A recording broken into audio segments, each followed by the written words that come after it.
நமஸ்காரம் நண்பர்களே. எனக்கு கண்ணு படிப்படியா பார்வை குறைஞ்சிக்கிட்டே இருக்கு. கண்ணோட அந்த பார்க்கும் திறன் ரொம்பவே குறைஞ்சிடுச்சு. தலைவலி அதிகமா இருக்கு. கண்ணாடி கழட்ட முடியல. கண்ணாடி இல்லாம படிக்க முடியல. கண் பார்வை போயிடுமோன்ற ஒரு பயம் இருக்கு. அப்படின்றவங்களுக்கான ஒரு பதிவுங்க இது. நீங்க என்ன செய்யலாம் அப்படின்னா, முதல்ல எப்போல்லாம் டைம் கிடைக்குதோ அப்போல்லாம் உங்க 2 கையும் நல்லா சூடு பறக்க தேய்ச்சு, கண்ணுல இந்த மாரி 2 கையாலயும் கண்ணுல 2 கையாலயும் ஒத்தடம் குடுங்க. நல்லா சூடான ஒத்தடம் குடுங்க. சரிங்களா? முதல்ல நல்லா சூடா ஒரு 3 தடவ, 4 தடவ 2 கையும் நல்லா தேய்ச்சிங்கன்னா சூடாகும். சூட்டோட ஒத்தடம் குடுக்கணும்.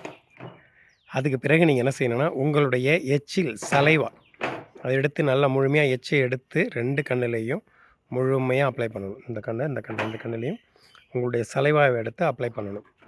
முழுமையா அப்ளை செஞ்சுட்டு, இந்த 3 விரலையும் இங்க ஒரு விரல் வச்சுக்கிட்டு, இந்த 2 விரலையும் வச்சு நீங்க வலது இடதா 7 முறை நீங்க இந்த மாதிரி 7 முறை நீங்க சுத்தணும். வலது பக்கம், இடது பக்கம் 7 முறை அந்த மாரி சுத்தணும்.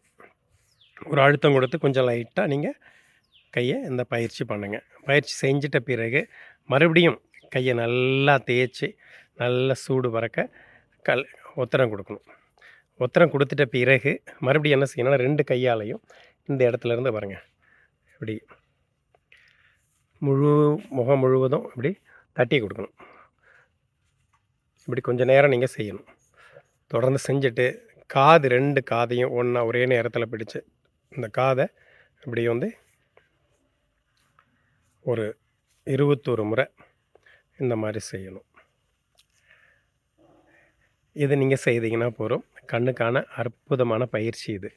இதோட சேர்த்து நீங்க இந்த 2 கண்ணையும் நேரா நல்லா முழிச்சு, இந்த இடம் உங்களுடைய மூக்கோட நுனிய கவனமா நல்லா உன்னிப்பா கவனிக்கணும். இது கொஞ்சம் நேரம் பார்த்த பிறகு, நேரா உங்களுடைய இந்த நெத்தி பொட்டு இந்த இடத்த கரெக்ட்டா 2 கண்ணாலயும் கவனமா பார்க்கணும். இது 2 பயிற்சி கொஞ்சம் செய்யணும். செய்துட்டு வலதுபுறம் வலமிருந்து இடம், இடமிருந்து வலம். கண்ண கொஞ்சம் நீங்க ரொட்டேட் பண்ணணும். 2 கண்ணையும் ரொட்டேட் பண்ணணும். இந்த மாதிரி. அப்புறம் உங்களால முடிஞ்ச வரையிலும் உங்களுடைய பார்வைய ரொம்ப தூரமா கொண்டுட்டு போணும். எவ்வளவு தூரம் உங்க பார்வைய பார்க்க முடியுமோ, அந்த அளவுக்கு தூரமா பார்க்க பழகணும். இந்த பயிற்சியை நீங்க செஞ்சுக்கிட்டு வரலாம்.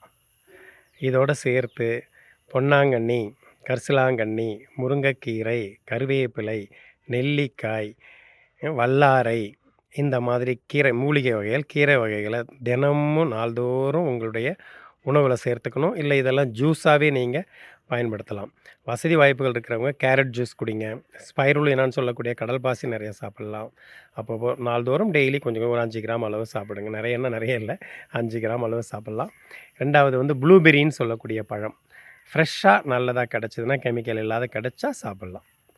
இந்த மாதிரி கண்களுக்கு இந்த பயிற்சியும், இந்த உணவுகளையும் கண்டிப்பா எடுத்துக்கோங்க. நல்ல தூக்கம் ரொம்ப ரொம்ப ரொம்ப ரொம்ப தேவை இருக்கு. எந்த நேரமும் மொபைல் பார்த்துக்கிட்டு இருக்கக்கூடாது. குட் நேச்சருடைய யூடியூப் சேனலை தொடர்ந்து பாருங்கன்னு சொல்ல மாட்டேன். தேவைக்கு மட்டும் பாருங்க. அதிகமாக மொபைல் பார்க்குறத தவிர்த்துருங்க. தேவைக்கு மட்டும் பாருங்க.